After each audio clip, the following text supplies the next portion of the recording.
In front of me is ZTE Nubia Flip 2, and today I would like to show you how you can clone apps.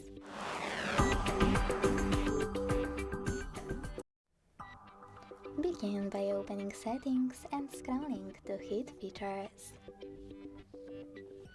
Then tap on App Duplicator here and use gray switcher next to an app you wish to clone.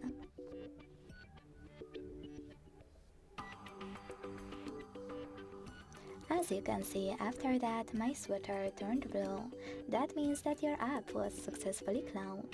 So when I go look, I can see that mine is over here. To get rid of it, you can go back to the same settings and use this blue switcher. Then hit OK in the pop-up. Thanks so much for watching. If you enjoyed this video, leave a like, comment and subscribe. Bye!